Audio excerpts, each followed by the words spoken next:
Hey gang, I'm Cole Cheney and this is episode 32 of the CBD Source podcast.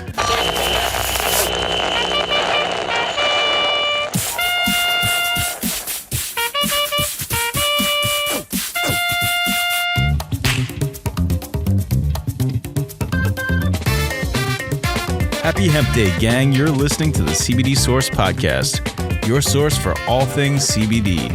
Coming up on the show, our second blue checkmark guest in a row. Who are we, Mark Maron? Our guest today is an entrepreneur, a thought leader, and a social media influencer with well over 500,000 followers on Instagram. But this interview goes back further than Instagram, all the way back from high school to present day. We went all the way back. He's the founder of two rockstar CBD brands, Kushly and PureKana. Our guest today is Cody Alt. Later in the show, we do a CBD Source unboxing with a massive box of PureKana CBD, and we'll be giving away 3 PureKana CBD products. Stay tuned to find out how to win those. Cody's got so many great stories. You'll hear them all in this episode. He even told us his Weed Man van story and his weirdest, most desperate munchies crave. So without further ado, let's Canna dive right into it. CBD gang, let's give a big CBD Source podcast welcome to Cody Alt. Gang, you're listening to the CBD Source podcast. How you doing, man? How's it going? Good, how are you? Good, man. It's good to finally talk to you. Where are you from? I'm originally from New Jersey, but this show is based in the Hudson Valley in New York. It's not directly Manhattan, but pretty close. Yeah. Where are you guys based out of, or where are you right now? So I'm in Phoenix, Arizona, Scottsdale.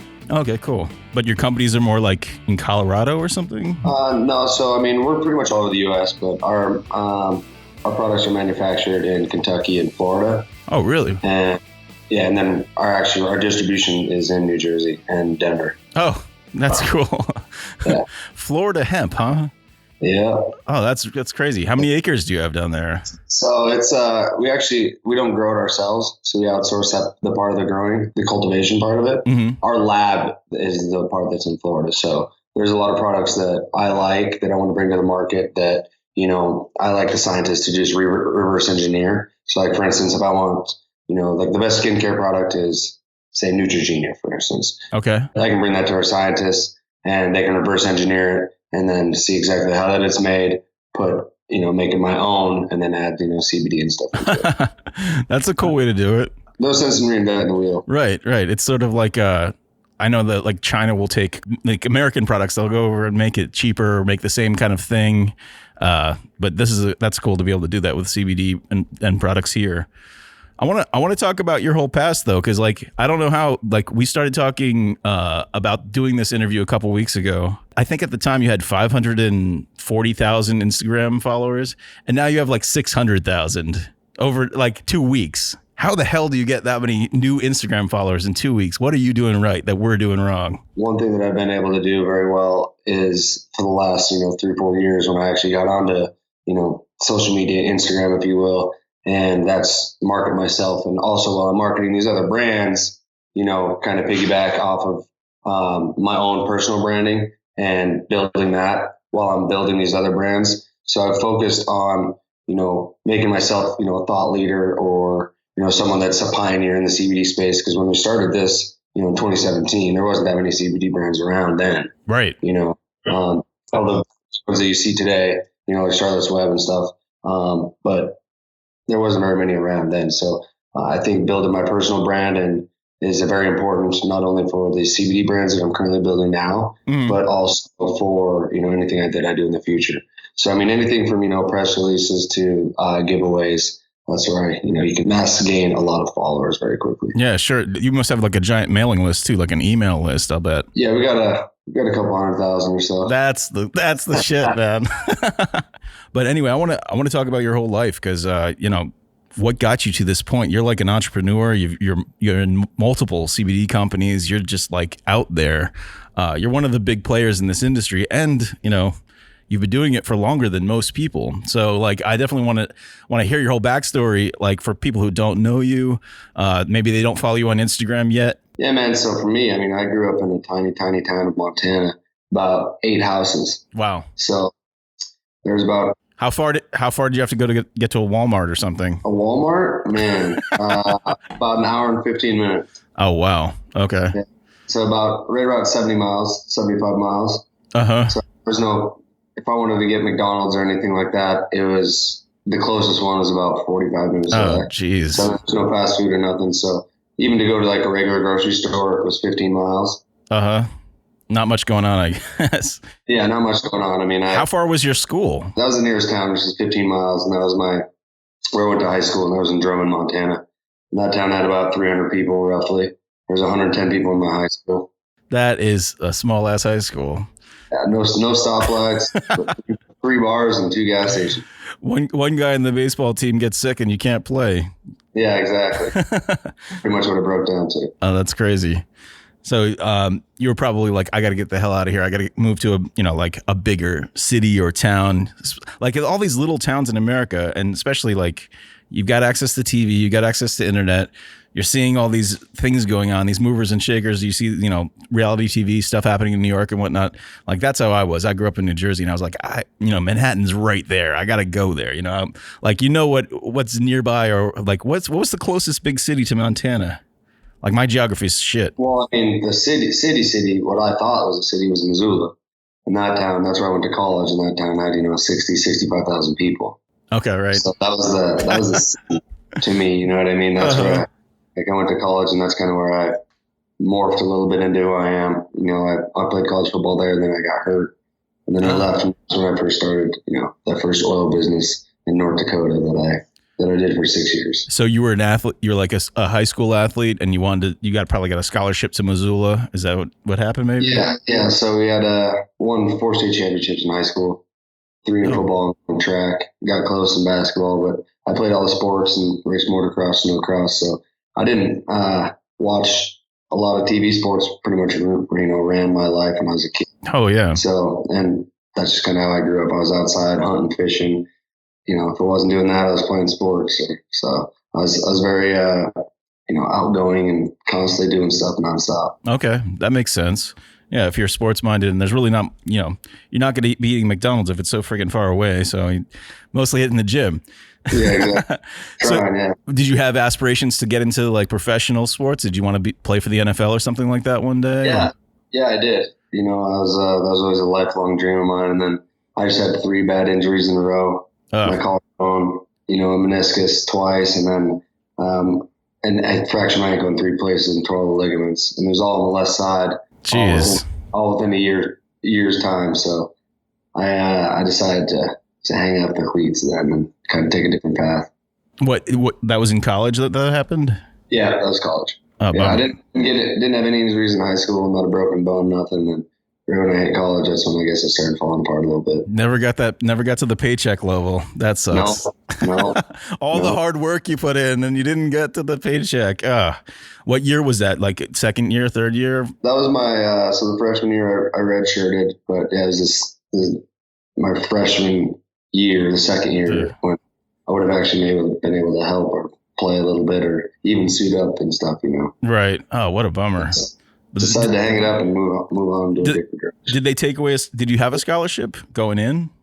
No. So it's a funny story. I had a bunch of scholarships, and when I was a senior, they took us on. You go to your senior trip, and they take you whatever. It's like a field trip, right? But you go out of state or whatever. Right. Classmates. Well, they took us to a winery, and the school board said no to it, and it was one of my chaperones' like birthdays or something. Well, anyways, we ended up going anyways. And I tasted some wine, right, at the winery because that's what you normally do at a winery. Yeah, that's what all kids do. And I was 18, okay, and so I lost like all my scholarships to the bigger schools, like all the invites to the All-Star games, and so it kind of screwed me on that. And that actually was national news. What the hell?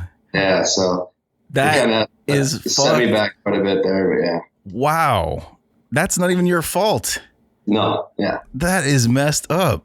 So the first press you were getting was because of this stupid wine tour. Yeah, I mean, if you Google my name in Montana, that's still to this day one of those it'll say, something along the lines of high school kids get, lose scholarships over drinking wine. Or that is bullshit. You probably didn't even have enough wine to get drunk. Mouthful. The most expensive not buzz of your life. Wow. Yeah. What a messed up. That's ridiculous. Jeez. Because it wasn't did your parents sign off on that school trip? So we were going on the school trip, but we weren't supposed to initially go to the winery. So we were going all throughout Seattle and all that stuff. Well, turns out that they brought us to on a train to the winery as well. So. God, that is fucking bullshit, man. That is crazy. Yeah. You can read about it if you Google it. Yeah, that's crazy. So then, all right. So have any of those initial injuries still been painful throughout your life, or is it just did you recovered from them and you just it was too late? It was too late to try to get into the NFL at that point. Yeah, I mean, I just I was wasting a lot of time, and I'm a very results driven person, and I need kind of that instant gratification. And I wasn't getting it, so I decided to move into the entrepreneurial space.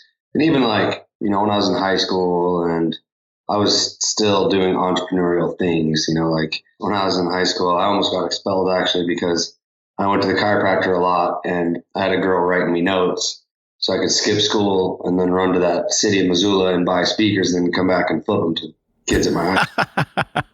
And then I would show up at football practice and, my back was fine. Right. So oh, wow. Okay. They caught on to that eventually. So I love that. I love when people run little scams in school like that. I used to buy I would stockpile these packs of gum. It was 8. No, it wasn't anything big scale like speakers, but it was 8 packs of gum for $3, and then I'd sell them for $1 each. And then I ended up buying more and more and more. And then I had other people selling them for me. It was very bizarre. Yeah. Stuff out of your locker like that. But yeah, I mean, I did that with everything. I mean, even with firewood and all that stuff. So I mean, I used to go out after school, and then I'd go and sell, cords of firewood to people that needed it, because as cold as Montana and shit was, everyone needed a fire. Right. So everyone knew you were going to eventually, scam your way to having an awesome career, or you had that entrepreneurial mindset from the very beginning. A lot of people always told me, is he ever going to be rich someday? I wanted to be. So they called it. I mean, I still have a long ways to go, but I'm definitely, I think I'm on the right path. Yeah, man. We'll get there because we're just starting off. So you're getting out of college, and were you starting businesses while you were in college, or were you waiting till you got out? Yeah, I had a t-shirt line, that I just basically made selective runs of. Mm-hmm. I could afford $1,000 runs, $1,500 runs, and then I'd flip them and make my money back. And were you doing the designs too for that, or? Yeah, I had a buddy that was helping me do designs, and that company was called Elite Athlete.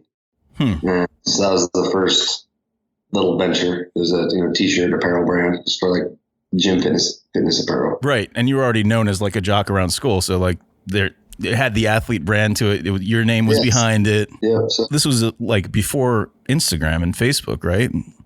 Yeah, I mean, I didn't even have an Instagram until I don't think till 2013. Okay. So, yeah. Right. And Facebook, I just used, my cousin actually got me on it when it was just for colleges. And that's all I used it for, just for keeping in touch with buddies. Right. So nothing like it is now.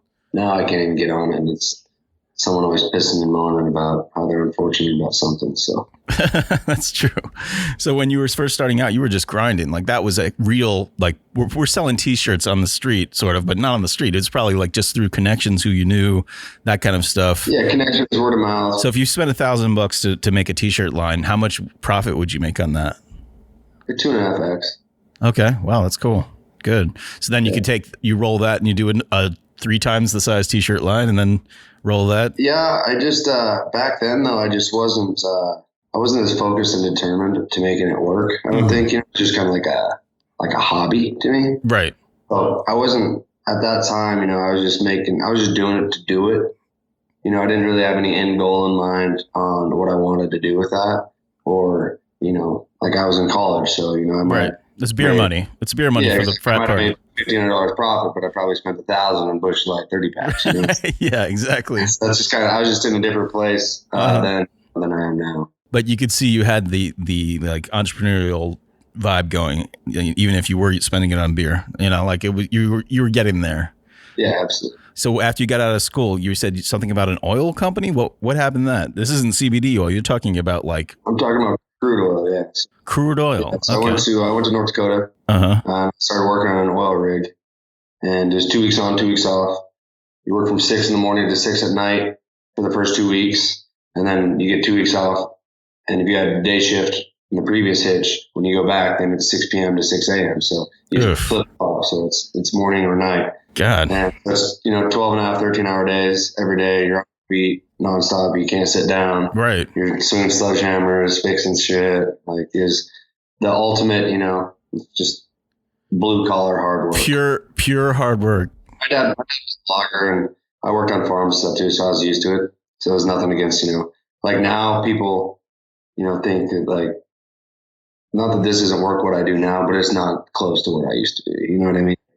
It's so fucking true, man. Like if people who just were born with money and never worked an actual like labor job, a physical labor job, they'll never understand what real heavy labor work is.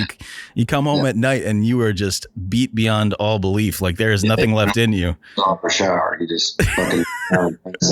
Yeah, you're washing off the like everything. You're just like, get this off me. You just, the clothes fall off of you and you're hitting the bed hard.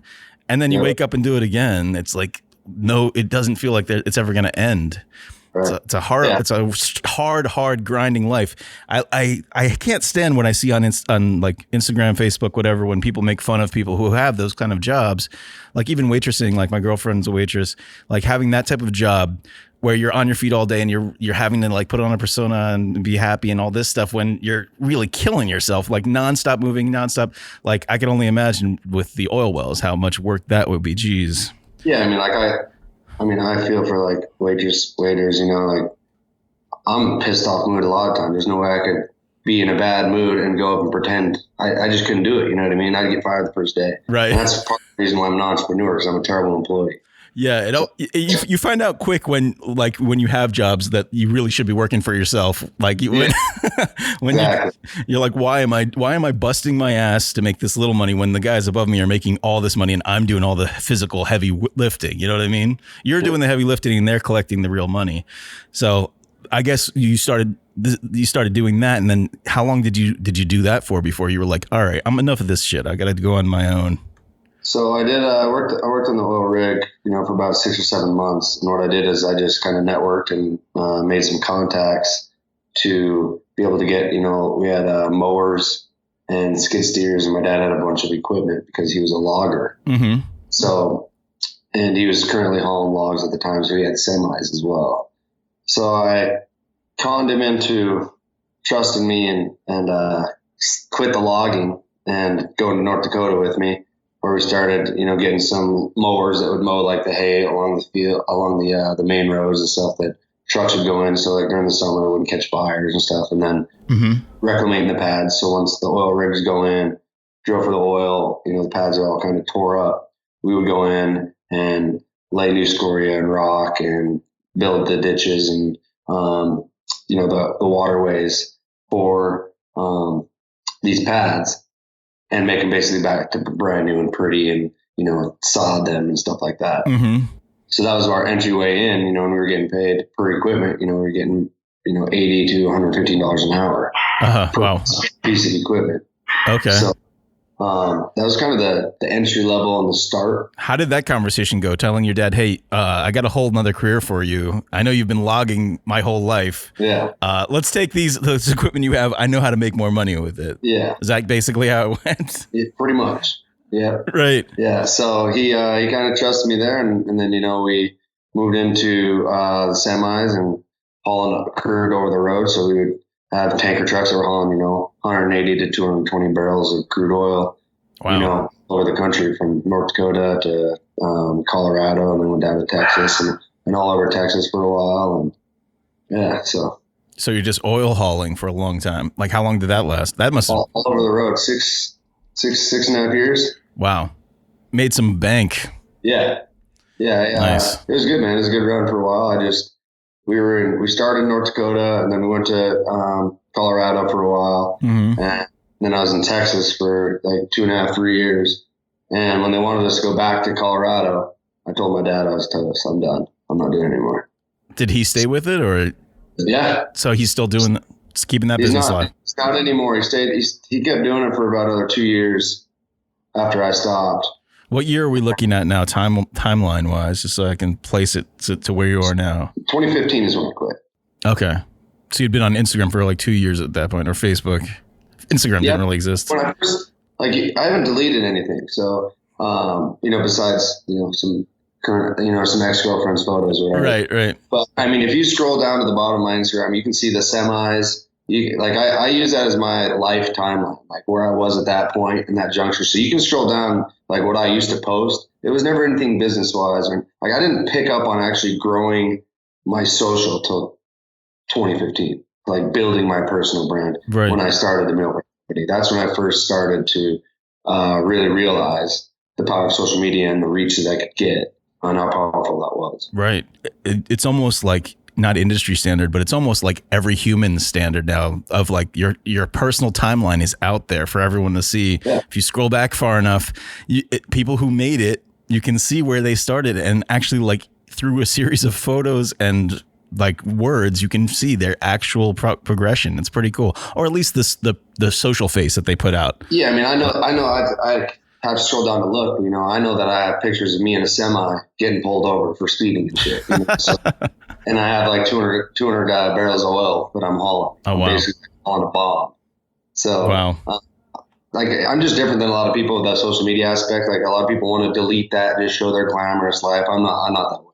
I want if someone looks on my feed, if they want to scroll down to 2016, what the fuck was I doing then? Right. That's just whatever I was posting about. You get to see the realness, the real story. That's pretty cool. So you got out of the oil business, transitioned, let your dad keep the business, keep it going. Were you business partners? Were you still like in on it? We were business partners. I mean, we still talk every day. Stuff, he'd tell me the struggles and vent to me and stuff about it. But I wanted to go a different path, so I started a meal prep company. A meal prep company. Okay. Yeah. I was always into health and fitness. And basically what I did is, I moved back to Phoenix or Scottsdale, and I had some friends that played, for the Cardinals, and a couple played for the Diamondbacks. And I've always been really good about networking. Yeah. And, just like friends at the gym that needed it or whatever. And people have always, came to me when it, pertained to their fitness goals and whatnot. Mm-hmm. And I've always, gave out free advice and everything, that I possibly could. So I decided, to stop giving shit away for free and just kind of make a business out of it. So I started writing meal plans and cooking food. And I fucking hate cooking food. You became like a chef. You were a chef. Honestly, I think that sole business venture made me to who I am today, for sure. So many trials and tribulations to that I, ups and downs. And, I went through, I hear these stories all the time, like people, couldn't pay rent and some are bullshit and some are not. But I mean, there was a point when I started, because when I started cooking the meals, I was cooking 5 a week, then 11 a week, then 6 a week, and 18 a week, Right. I was cooking all these meals out of my little apartment, and, little did anybody know I wasn't in a licensed kitchen or anything like that. I was just cooking good, healthy meals. For professional athletes, though, like you were doing it for professional, that's amazing. Yeah. Still some of my buddies that are in the NFL today. Wow. One plays with the Titans, another couple of them are, playing for the Cubs. So, how cool is that? Yeah, it's cool. Did you have a name for that? Did you come up with a logo, a trademark, and all that stuff? It's called Body Fuel. Body Fuel. They are all athletic sounding businesses, Yeah.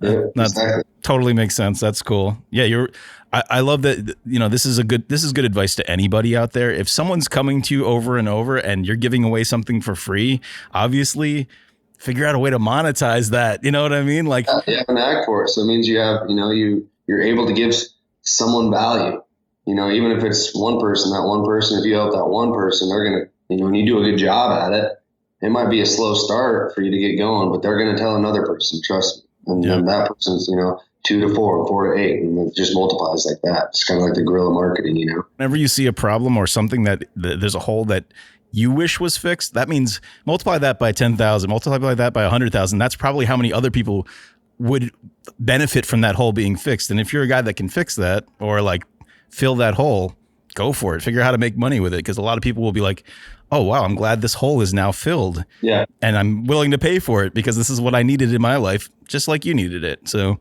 it's always good to find those things that, are lacking that you can figure out a way to fix it and make money off of it. Right. Absolutely. And so, it was a pretty rough go there for a while. But once, I eventually got it up to 3,000 meals a week. Wow. What? 3,000. Wow. That's great. I think the highest, we had was 3,200 in a week. And I had 2 retail locations at the time. To backtrack a little bit, I had to make a decision. I don't know why, but I was getting my hair cut at this little place in Scottsdale. And I just happened to see like this little fleece, on this building right next to it. And I think it was $1,100 a month or something. Right. But I wasn't making $1,100 a month at the time. Right.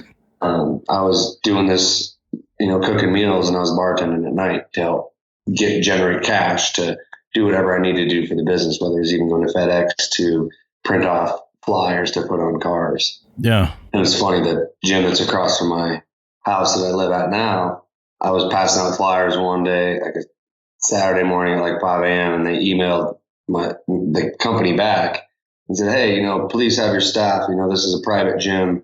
It's a pretty exclusive gym, so it's a private gym, we please ask, your staff not to pass out any more flyers in our cars. Little they know, that was me. I was on I was a cook. I did the delivery, the ingredients, the macros, the shopping. So yeah, you're getting that email while you're lifting weights at their gym, probably. Right. No, well, I couldn't afford their membership at the time, so I was at some other pinky one. But yeah, right. I wanted those rich people's, money to be able to get them on meals. Oh, but yeah, exactly. The decision when I had that building for lease to pretty much pay the lease for the store, the store that I opened, or pay my rent. Yeah. So I went about 100 days late on my rent. Wow. And they're going to evict me and everything. And then all of a sudden the store just started, kind of picking up and doing a little bit better. And I think once my realization is of that I would just move my clothes into the back of my car and I'd shower at the gym every morning and sleep in the store. Yeah. Wow. Everything. Once I actually believed that's a very, very good possibility. Right. Things just started to change a little bit somehow, some way. You willed yourself into success because you were like, that's a make it or break it. Yeah. Jeez. Yeah. Once you hit rock bottom like that, and there's really nowhere out, you didn't have a backup plan except. Yeah. There's a backup plan. There's literally, lose your house, lose the store, lose your business. I mean, then what do you got? And I got, an able body and I got a bartending job. So. Yeah. And you'd always just probably in the back of your mind, like, am I going to be back on one of these semis pulling oil again? Is this what I'm going to have to go back to? It just wasn't an option. It's just, I knew that's not what I wanted to do. Right. And so, and that's kind of when I transitioned into, THC, CBD, if you will. When I had that meal prep company, I had a close friend of mine that's, one of the pioneers in the cannabis industry, one of my best friends. But I've always had sleep apnea. Okay. And problems with sleeping. I still do. I can't sleep unless I take an edible or smoke weed. Right. Right. But yeah. I don't for edibles because it's longer lasting, so they'll keep me sleep longer. If I don't take anything, I'll toss and turn. I'll get 2 hours of sleep. Like what kind of milligram edible? A THC edible or CBD? You're talking about THC? THC, yeah. Like what kind of milligram edible? I mean, I used to take a lot more to really knock me out, but now I'll take between 15 and 30. Okay. But I mean, I take like 50 at night, sometimes 50, 60. Right. Depending on how you want the night to go. Yeah, exactly. I love edibles. They're the best. Yeah, they're the best. So that's kind of what got me started into the whole THC, CBD kind of, sort of things. I actually started Kushly before I started PureKana. Oh, really? Yeah. So I wanted to get into the, the THC space. And so I found, one thing that was lacking, that was a delivery service. There's still not that many great ones out there. But I took a year and a half to develop this platform, and it's exactly like Postmates, but for cannabis. Identical. Like I still have the platform. I still have that, the AI and everything, with it. And that's it still so works. funny. 2 episodes ago, we had a comedian on, Jackie Eco from LA, and she was talking about how in LA you can get cannabis delivered just like Postmates. Like you came up with it. You can, sure. You absolutely can. Yeah, maybe that was your brainchild. I don't know, maybe. I'd like to think so, but I just kind of realized, with that, the delivery aspect of it, it's a very, very good business, very lucrative, but it's a numbers game. It's a what game? A numbers game. Numbers, yeah. So right. You got to do a lot of deliveries, to make it make sense. And I didn't have millions and millions of dollars to market it or, let me be in the red, for X amount of time. Right. Like I needed to make money now. Right. I need to make things work now. Were you doing this in California, or was it just in the underground? I was doing this in Phoenix as well. Was it legal in Phoenix? Illegal. So it wasn't. Okay. It wasn't, but medically legal it was here. Right. But my plan was to bring it to California as well. Mm-hmm. So I was still running the body fuel stores while I was doing this. Right. So you had 2 stores making these meals for thousands of people at that point, athletes and everything. And then you started to get into this Postmates for weed, for THC. Yeah. It's not CBD. THC, yeah. Right. So it was just THC. So CBD, this is 2016. Okay. So CBD wasn't even really a thing yet. Yeah. I didn't even hear about CBD. Yeah. It was so underground at that point. Yeah, exactly. So, I was making not a lot of money at the time, but I found an investor to, help me pay for the platform. And eventually, I just decided that, the numbers game, and then in California, these jurisdictions were so tough. Like you could be on La Cienega Boulevard and it'd be legal there, but you'd go 3 blocks over on Santa Monica Boulevard and it was illegal. That's crazy. I didn't want to deal with the legalities, and because there's so many different municipalities within LA County, for instance, and Phoenix isn't a big enough market yet with it just being medical. Right. So I decided to pivot the business into THC products. I realized that a lot of these edibles and stuff that I was taking from other brands were inconsistent. Like I would take a 10 milligram and it would knock me on my ass one day, and then I would take another one and I didn't feel anything. Wow. So from that point, I decided to make my own THC products with, quality and consistency. And so I pivoted the business into, to doing that. See, that's a thing where, like I was talking about, you saw the hole. The hole was the inconsistency of milligrams. You don't know what you're dosing yourself. It's like you want to dose yourself the way that it's accurate. So shit, you got to make it yourself. Sometimes you just got to do that. Yeah, and a lot of times, it's now it's obviously everybody's evolved, but before.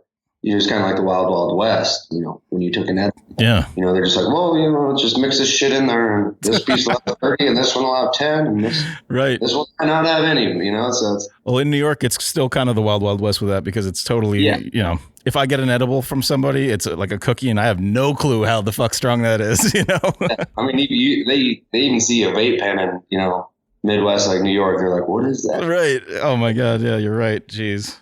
And dabs, forget about it. You'll never find that on here.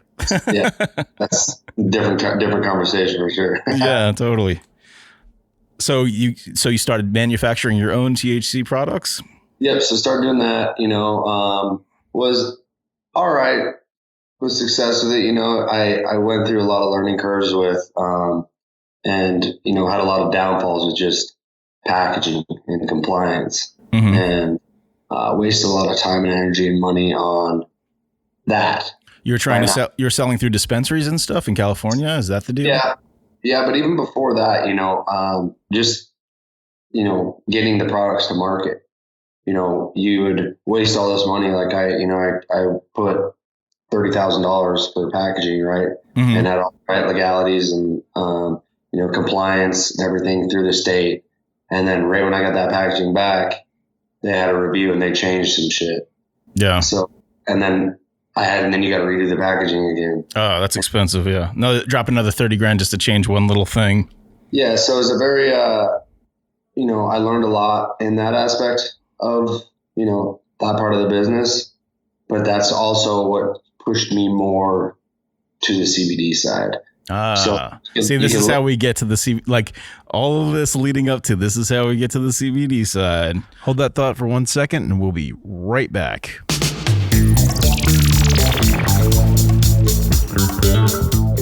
What is the worst thing that you've ever eaten, you've ever done for food, to get food while you had the munchies? I'd love to know that. Oh, that's a great idea. What is the craziest munchies you've ever had? What is the biggest crave you've ever had, and the most disgusting thing you might have resorted to? Like, there's just nothing left in the fridge. You came upon some weed, didn't expect it, and didn't do that shop ahead of time to make sure you had something stocked and ready to go for that munchie crave. What did you end up eating? Because that's an interesting concept. Give us a call, 1-833-CBD-GANG. That's 1-833-CBD-GANG. The numbers are 223-4264. I want to hear from you. And if you have ever eaten garbage, or I should say food out of the garbage while having the munchies, or any other crazy story, crazier story, or maybe a story that's not as crazy, just give us a call. Did you get so high that you ate your dad's 40-year-old Twinkie collection? No, I did not do that. And that's probably because I don't eat Twinkies. That's probably the only reason. Did you at home get so high that you found your parents' wedding cake topper in the freezer, thawed that shit out and munched on it because you just had to have that cake? But if I had one of those spare, just around, I would. I'd be like, sorry, Mom, that's going to just have to be for next anniversary. Oh, God. I'm defrosting it. You're tough shit, man, and that thing is gone. Did you eat an entire roll of... cookie dough. Oh, yeah, just raw cookie dough. Oh, yeah. Definitely, that's something a lot of people probably had. If you went to go make brownies and ate half the batter. Oh, I bet that's something someone's done, for sure. Or if you are deciding to eat your leftovers that are about a week old and you're not sure if they're still good, give us a call. Right. Give us a call. What's the number, Tosh? 1-833-CBD-GANG. That's 1-833-CBD-GANG. So, Cody Alt, what is your weirdest munchies crave? Oh man, I would say like the green olives at a grocery store. Like, we were just like on a road trip, and it was just this tiny little grocery store, and that's all they had. Like little, it was a grocery, not a grocery store. It was a gas station, but you know they have like a little quarter gallon of milk, and then there was like eggs and olives. So I was like, you know, I can eat these eggs. I guess I'll just snack on these olives. And it was terrible because I fucking hate olives. Oh man, yeah, that is a desperate move. It's like either raw eggs or olives. This is my only choices. That's funny. Yeah. TheCBDGang.com, the official subreddit for fans of the CBD Source podcast. Questions, answers, CBD gangsters, and karma, at sweet karma.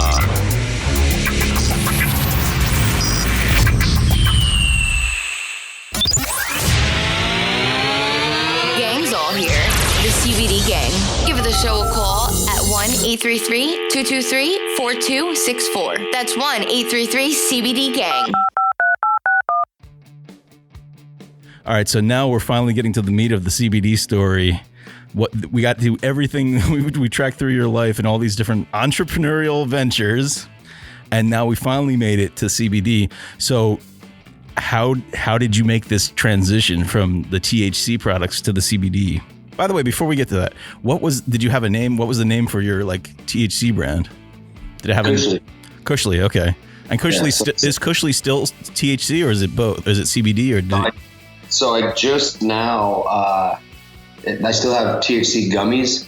So I for the last year. Mm-hmm. So I've only done gummies for the edibles. And, okay. You know, Kushly THC gummies still exist. Yep, they do right now. They're still in stores, but we just did our last run of them because I'm all CBD now. Transitioned over. Yeah, so for both brands, Kushly and PureKana, I'm 100% CBD. Okay, cool. It's just switching one cannabinoid to another. I got to buy other people's edibles. So. You can trade them right? CBD. Yeah, exactly. So, okay, so you transitioned Kushly. That was your first venture. Kushly started changing over to CBD. And what kind of products were you making at the time that you started switching? So I had the Kushly THC products still going. And just, like I said, we just did a last batch. So they're still in dispensaries in Arizona as we speak. Mm-hmm. So people can still, purchase them as of today. Right. For, another couple of weeks. But I had Body Fuel going. I had Kushly going, but on the THC side. But then that's when I started PureKana. So I didn't bring Kushly CBD until May of this year, actually. Okay, so you launched PureKana when? I launched PureKana in 2017. Okay. So July of 2017 is when I created the name and logo and everything. Yeah, and you guys sent us a unboxing package, and we opened that. That'll be part of this episode too. But man, you've got a variety of stuff. It's so good too. Like, we've been trying it out all month since we got it. The roll-on stick, I mean, everyone loves that. You've got the different tincture flavors, these like Mio drops, yeah. Mio style, like you add it to water. Those are great, like energy drinks. The toothpicks we hadn't tried before, so like it's funny when I got these CBD toothpicks from PureKana, right after we unboxed them, I brought them back to like my buddies and I was like, hey, check these out, toothpicks, and they were all goofing on it, and they were like, yeah, whatever, how much is that? And it was like $3 a toothpick. What? And then I like passed them out to everybody, and then the next day they're like, you got any more of those toothpicks, man? Like they were really into it. Like they goofed and then they like wanted them. So yeah, that's funny that you say that, because that's when we first introduced that product, it was a hard seller, because people are like, I'm not gonna fucking pay this for toothpicks, Right. And it's funny because the guy that actually created them, there's a plant. It's too long to pronounce for I'd butcher it, but there's a plant from Bali that actually he designed it for the military, and with this plant to naturally produce saliva in your mouth. So when you're hiking or outdoors or anything like that, you can suck on these toothpicks for 45 minutes to an hour. Your mouth just gushes water because it naturally produces saliva. So then we just took that, some CBD in it, and you kind of get, both effects. That's cool. Totally works. So yeah, I love those toothpicks. I like all this stuff. The breath spray, dog treats that our cameraman took those home and his dog loved them. Right? Yeah. You want to come over here and testify about those dog treats, Ryan? Yeah, seriously, he cannot stop talking about these. How's it going, bud? What's up, man? Alrighty. Yeah, with the dog treats, I have a little Chihuahua, a little shithead of a puppy. Yeah. And once I brought those home, nothing else worked. I've tried so many different ones. He's finally calm. He's tolerable. Yeah. I don't want to throw him out a window anymore. Yeah, it's funny too, because like my dog, one of them will eat fucking anything, and the other one's very picky, but he never turns down those dog treats. I don't know what's in them. No, I mean, honestly, I actually popped one in my mouth, see what it tastes like. And I mean, it works. Yeah, that's awesome. Yeah, so yeah, we like all your products. Very good stuff. Really cool. Thank you for sending that pack. And we'll be giving away some of these products. We've got, let's see, we've got the natural. Like I wanted to, it's sort of like when you try pizza for the first time at a new place. Yeah, but what like you want to know what their crust tastes like, what their sauce tastes like, and what their cheese tastes like. So like if you're going in plain, like we want to show people what a PureKana like actual tincture would taste like pure. So we're giving away the natural PureKana unopened. We've got the PureKana beverage CBD enhancer citrus energy, which is the Mio style that you just squirt into your water, and one container of the toothpicks. It's the mountain berry. So those will all be prizes that we'll give out at the end of this episode, or like we'll do some kind of social media thing. I haven't thought of it yet. What do you usually do to give away prizes? Give us some ideas, because like we have no clue how to do that in a good way. Yeah, I mean, the easiest one, man, is what I found beneficial, that works good for me. It might not work as good for following, are, for like gaining followers. But when I give something away, I ask them, like a CTA to get them engaged of like, if it's shoes, what are these shoes going to do for you? Like if it's CBD, like why do you need this? Or why has CBD helped you in the past? Or, why do you think that it might benefit you if you won? Or, you know what I mean? To get them engaged in the conversation to, it doesn't matter if there's 5 comments or 10 comments or whatever. Right. That's a big block. Because next week, I promise you there's not going to be 10. There's going to be more. Right. Okay. Let's do that. So like on Instagram, we'll post a picture or something, or like a little clip of video, and whoever has the best comment for why you want these 3 awesome PureKana products that we've, raved about here on the podcast, we'll give away that as a prize to the best answer. Very cool. Thanks, Cody. That's a good. You can also kind of get a gauge on someone too. Like I'll look at people's comments, I'll go to their page, and now, in today's society, a lot of people's social media pages are resume. That's true. I can see the kind of a person that I'm giving it away to. I can see if they're bullshitting. Yeah. You can tell if they're a prize pig or they actually like genuinely like CBD and want to try this product and might purchase it in the future. You know what I mean? Okay. That makes sense. Total sense. So tell me how this brand sort of evolved.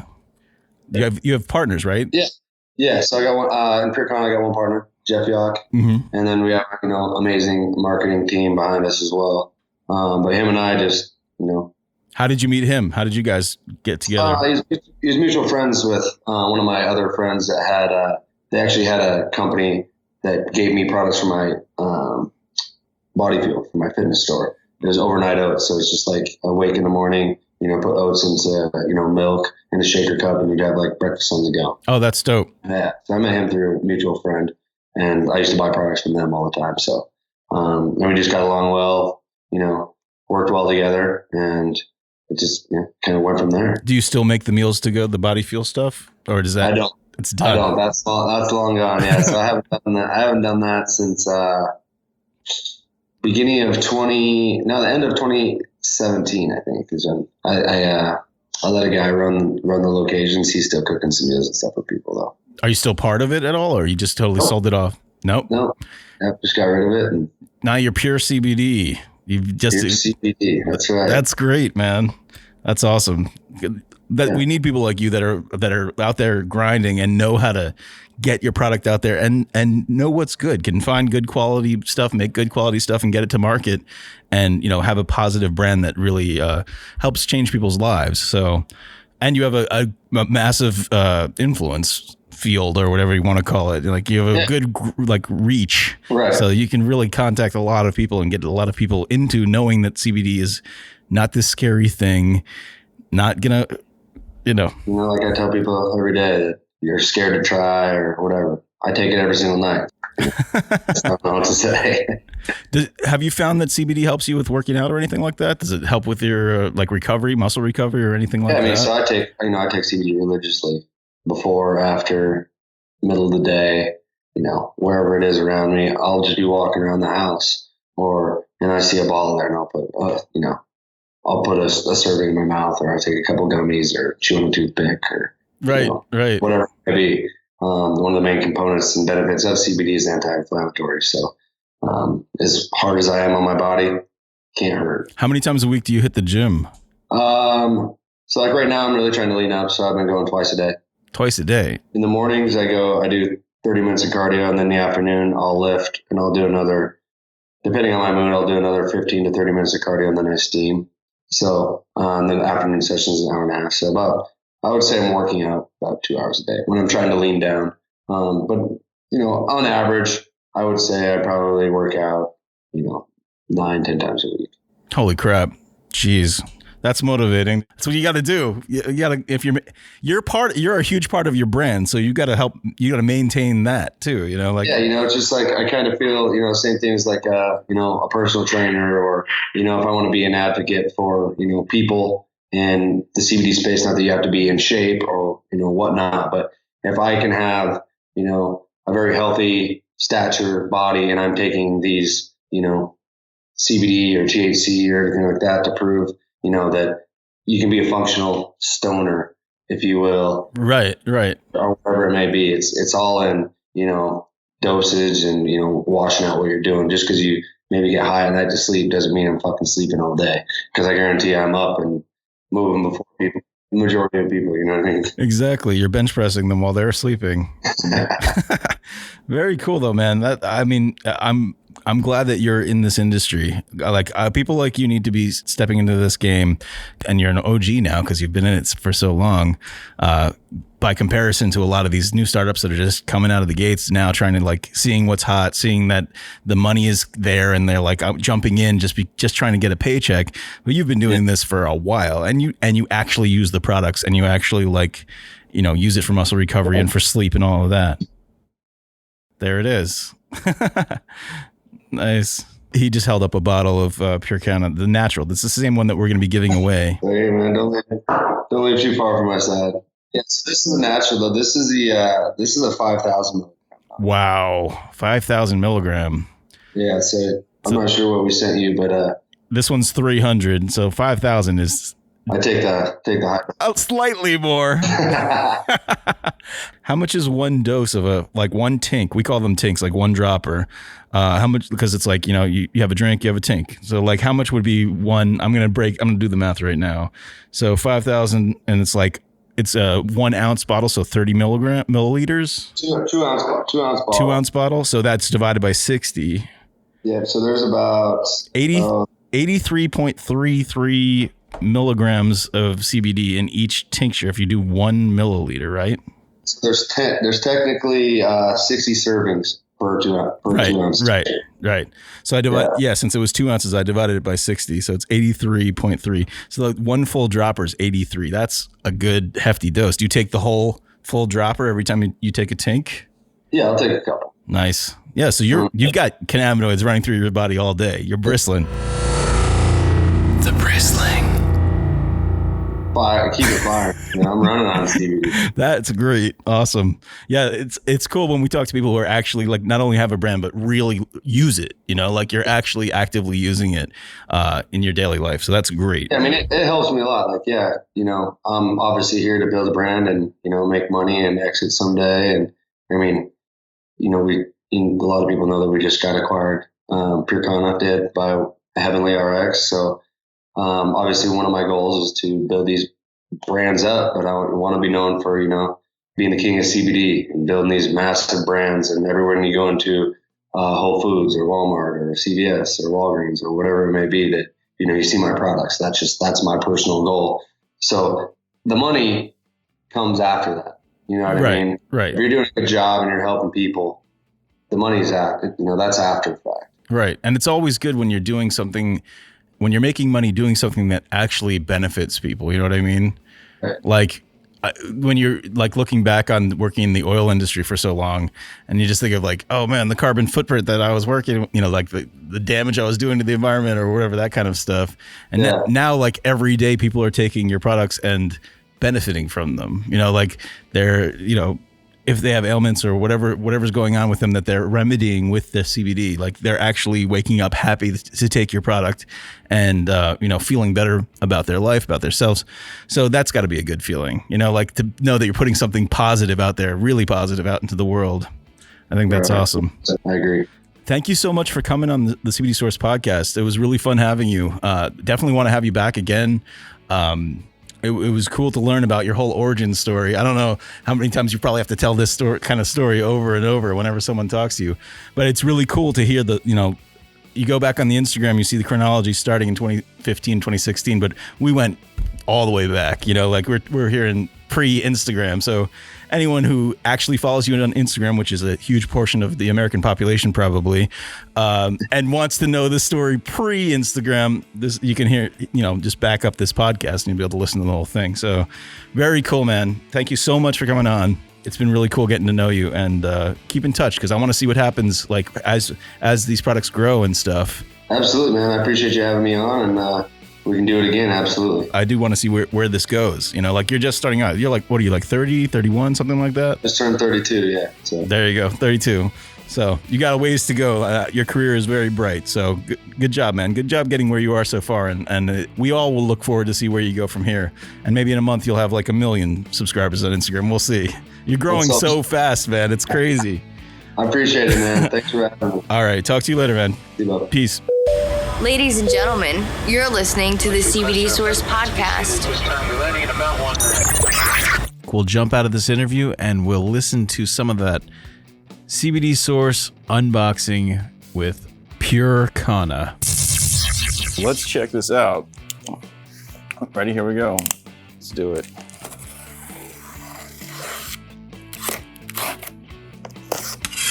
All right, box is open.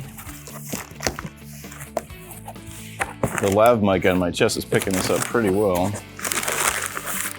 All right. Ooh, look at this.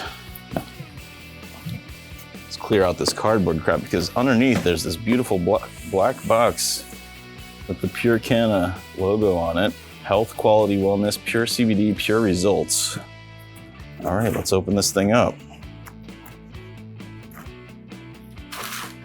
Let's do it. Ready? 3, 2, 1. Opens up and there's some black tissue paper and underneath, what? Wow. I knew this would have some good stuff in it because it's a hefty box.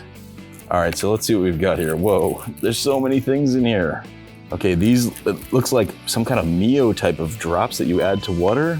Beverage enhancer, PureKana beverage enhancer, citrus energy, PureKana enhancer, mixed berry, sleep, PureKana CBD beverage enhancer, lemon lime immunity. 2 ounces each and 120 milligrams each. That's friggin' amazing, awesome.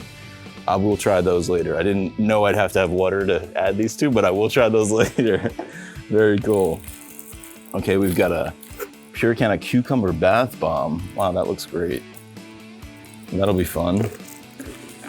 This is a really amazing kit you guys sent me. So, thank you so much. If anyone else out there wants me to do an unboxing of their stuff, send it along. We've got our PO box on the website. Okay, we've got 3 little containers here. They're little plastic containers. It says, whole plant hemp rich, just suck it.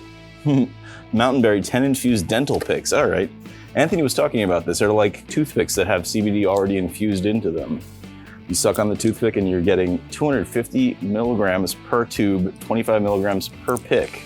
Let's pop one of these open. We've got lemon lime flavor, mountain berry, and cinnamon. So we're gonna open one of these. I'm gonna go with lemon lime.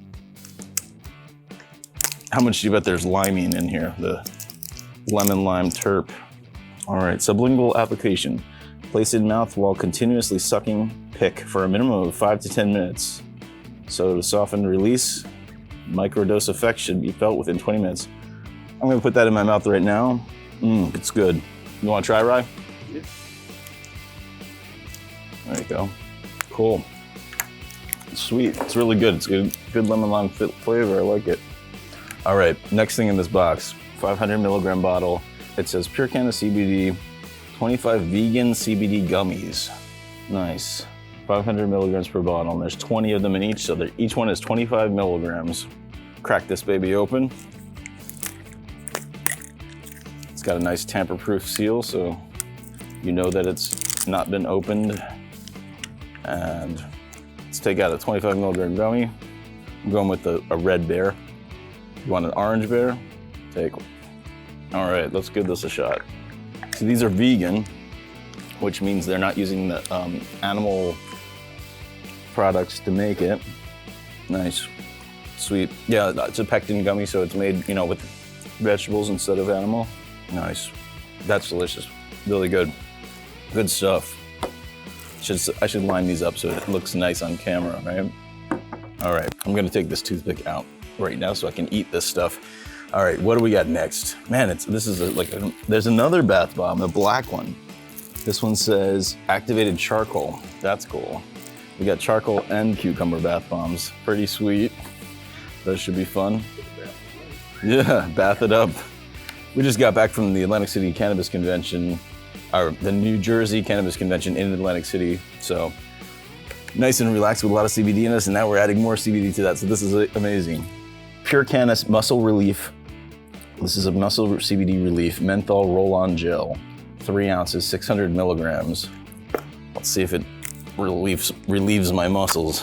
Oh, nice. It's an old, like a speed stick type of roll-on, an actual old school roll-on.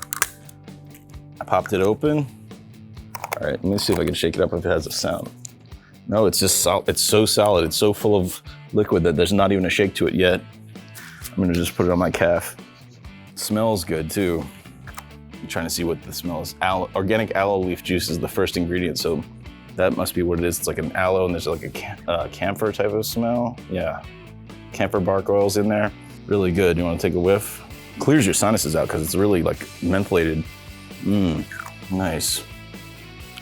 Now that I'm gonna be eating a lot healthier with the cannabidol and going to the gym and stuff, this will definitely help out post-workout. Try to see if I can rub that on sore muscles and see what it does. Okay, PureKana small dog hemp treats. Blueberry and chicken hemp treats. That's great. What's that? You have some dog? You have a dog? 4 dogs? You have small dogs? Yeah, my dog. All right, your little puppy. Let's see if your puppy likes blueberry and chicken with hemp extract. 25 milligram hemp extract. Nice. The packaging's really nice too. Very clean, very well designed. Everything's in caps. Like I think on most of these. No, not a. Their logo and their type and titles are usually all caps, and it looks really classy, very clean, very simple colors. Very clean. All right, here we go. We've got 3 boxes in this plastic bag. I can't believe how much stuff you guys sent me. This is great. I really appreciate this. So we've got 3 boxes of PureKana premium CBD oil drops. We've got mint, vanilla, and natural. These, I guess, are tinctures. So let's crack this thing open. Make sure it's tincture. Shake yourself. I'm gonna land this right into our packaging. They really package this nice so it's not gonna get damaged. All right, I'm gonna pop open one of these mints. This is a 300 milligram. They're all 300 milligrams each. Nice, very clean labeling. Black and green on the mint, blue and green on the natural, and like a vanilla colored on the vanilla. It's not a white, it's kind of a off-white. So let me try this mint one, 300 milligrams. I'm gonna try with the vanilla flavor. I don't know if I had a vanilla flavor tank in a while. So this is, all right, here we go. Can you hear that? That's the dropper. I'm taking the tink, all right? It's got a gradiated marker. It shows exactly when you get to the 1 milliliter. And I'm gonna take this 1 milliliter vanilla. Wow, that tastes like vanilla. It's like a diluted vanilla extract is what it sort of tastes like. A nice, smooth vanilla. Not like you're getting a straight extract that just shocks you. This is like a nice, calm, very smooth vanilla. Would taste good in food. Like baking with it probably, I wonder. Wow, you wanted to give that a shot? Sure. Yeah, we could use something like this in the cannabidol. Here, give this a shot. You taste that vanilla, like it's sort of like a very subtle vanilla taste. Yeah, it's not overwhelming like you just poured vanilla extract straight into something. It's like it's not overwhelmingly hempy.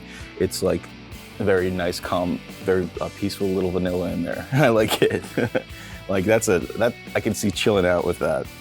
All right, last thing in the box, we've got a PureKana Infused CBD spray. It says Pure CBD, Pure Results on the side. Lab tested, non-GMO, vegan, gluten-free, naturally flavored. It's a CBD infused spray. Let's see what we got here. Oh, neat. So might be like a breath spray. Let me see. Optimize your wellness with PureKana Lipsomol Vitamin D Complex Rapid-Acting Oral Spray. Each refreshing peppermint spritz packs a powerful delivery of vitamin D3, E, and K2 and is infused with 180 milligrams of CBD. All right, simply use 3 to 4 sprays for a convenient boost up to 3 times a day. All right, let's do it. Pop this sucker open, and I'm gonna spray it right now.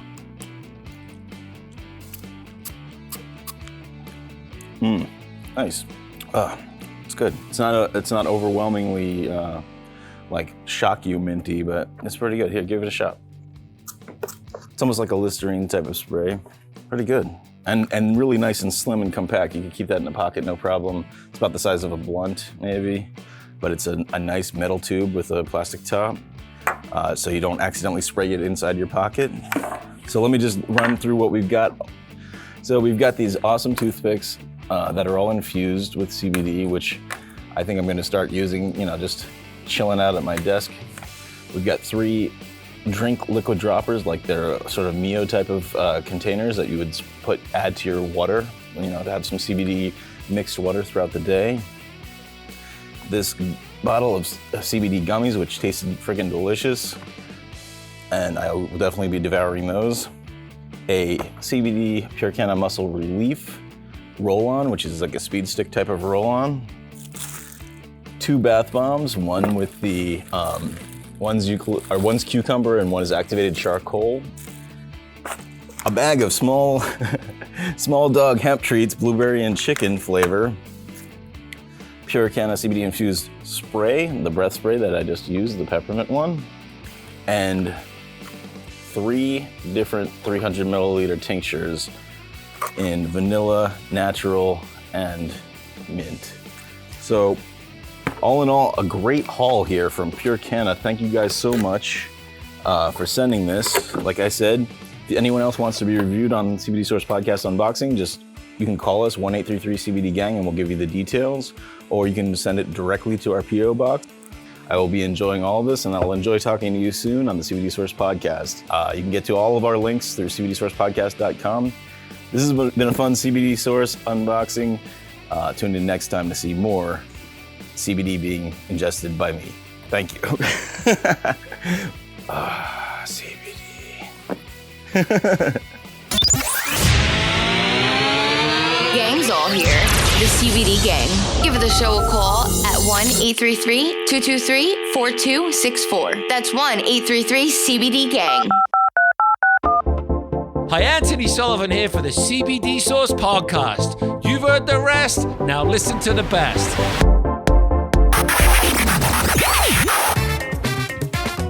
Wow, what a great show. This was such a fun interview. We're just starting to get into filming our Skype interviews now, so soon we'll have a whole archive on YouTube of probably small versions, like 4-minute funniest stories or most interesting bits from these hour-long plus interviews. Make sure to subscribe to our YouTube page now before we start uploading all these videos, and ring the bell so you get notifications, so once we start uploading these videos, you'll know the second they go live. So gang, I hope you got something out of this episode. You can see what it takes to make it. You really got to have that grinding spirit. You got to push yourself, and like Cody did, he kind of went to the edge at a few points in his life, and there was really no option but to succeed or fail colossally and be homeless. Make sure you stick around till the end of the credits to hear Cody Alt's Weed Man van story about the first time he smoked weed. Very funny. I love it when we get people to play along with our Weed Man van. It's going to be something big one day. I think we're going to animate them. We're going to get a real van. We're going to do it up right. If you haven't already, subscribe to our mailing list by going to cbdsourcepodcast.com and just add your email address and name to our mailing list. And then you'll get full updates when new episodes drop, as well as what new contests we have for what CBD products you can win. It's all there. If you haven't checked out our Reddit page yet, it's thecbdgang.com. We'll take you right there. Or if you're already on Reddit, it's r/CBDgang. That's our subreddit. Cass, who does our wrap-up, also manages the subreddit, and she's very interactive on it, so make sure to take advantage of that. All right, gang, this has been fun. I hope some of what you heard today resonated with you, and I hope this show added some value to your life. So until next week, gang, I'll CBD you next Wednesday. Give the show a call at 1-833-223-4264. That's 1-833-CBD-GANG.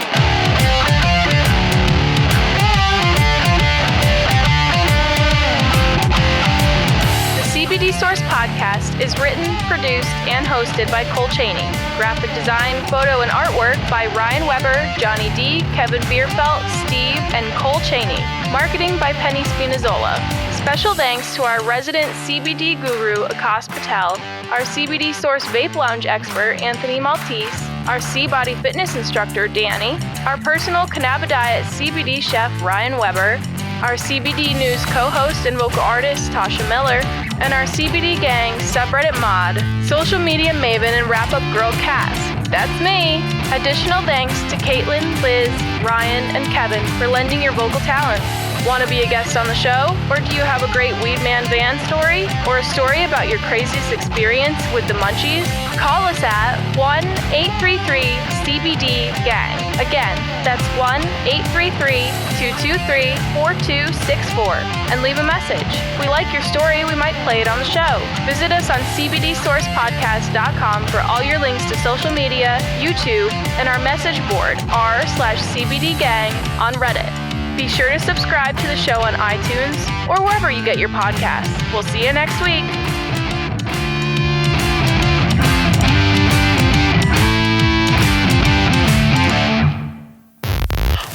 Podcast or its related social media pages and interactions are for informational purposes only. The CBD Source Podcast does not offer medical advice. Its host, Cole Cheney, is not a medical professional. His experiences with cannabidiol and other cannabinoids are his own and may not affect you the same way. Everybody's endocannabinoid system is different. The statements made regarding CBD products have not been evaluated by the Food and Drug Administration. The efficacy of these products and the testimonials made have not been confirmed by FDA-approved research. These products are not intended to diagnose, treat, cure, or prevent any disease. All information presented here is not meant as a substitute for or alternative to information from healthcare practitioners. Please consult your healthcare professional about potential interactions or other possible complications before using any product. The Federal Food, Drug, and Cosmetic Act requires this notice. Do you like or want to try quality, third-party tested CBD? Do you live in the New York, Pennsylvania area? We got you covered, gang. Stop by any of our 8 convenient CBD Source locations. We currently have New York stores in Middletown, Geneseo, New Paltz, Syracuse, Troy, Albany, and Chatham. We also have one in Pittston, PA. We're growing more each month, so check in with cbdsourcecenter.com to find our addresses and new store locations. While you're there, sign up for our mailing list. We're adding new stores across New York and Pennsylvania all the time. We may soon be expanding to a town near you.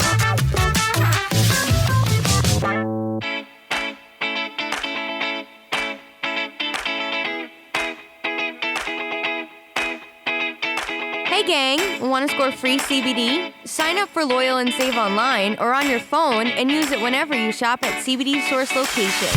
You'll earn points towards free products and other cool merch. Sign up for free at cbdsourcepodcast.com/loyal. You can download the Loyal and Save app on iTunes or Google Play. That's our loyalty app. Call Help designed it. CBD gang, we're looking for your Weed Man van stories. The typical Weed Man in van has many faces. Space Cowboy. Roach. Filthy Frank. Many names. Scary Van Dam. Creepy Casper. Tired Tanner. And many different types of vans. But everybody has met him, and everybody has a story. What spliff lord turned you to the dank side? We want to hear about your first experience with the wacky weed, the ganja, Miss Mary Jane. You know, trees, trees, trees. Give the show a call at 1-833-CBD-GANG. Tell us your story in 3 minutes or less, and we might play it on the show. Hell, one day we might animate it for our YouTube page. Yowza, it's dank AF in here. Someone's smoking the good stuff in the studio. We'll spray some Ozium and be right back with more of the CBD Source podcast. Cody Alt, what is your Weed Man van story? Yeah, man. So I didn't see weed till I was like 20. So, I was not normally people smoke weed in their high school or even younger or whatever, right? There just wasn't around me, you know what I mean? But my dad was so against just drugs and like marijuana. So like my entire life growing up, I thought that marijuana was, like devil. You know what I mean? Like if you smoked weed, you're going to be a loser forever. And that was just embedded in my brain, And then finally I got to college and a couple buddies were doing it. And I took a baby hit off one of these little pipes and we were playing like games. And I just sat there in the recliner and laughed for like 2 hours straight that my abs and my stomach hurt so much the next day. I was like, that was not terrible, Right.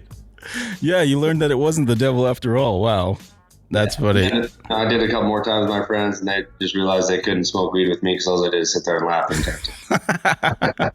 How long did it, like that happens a lot to a lot of people. How long did it take before you would smoke weed and be able to not just laugh uncontrollably until your abs were bursting? A little while, actually, for me. I don't know, because I didn't do it very often. So I only did it like a couple times a year until I didn't actually start, using cannabis a lot until I turned 27, 28. And that's when I started using the edibles to sleep. So after I started using it more frequently, then I didn't do it as much. But, even now you still get around a couple buddies and you have some geek sessions. Thank you for listening to the CBD Source podcast. This is how we CBDs it.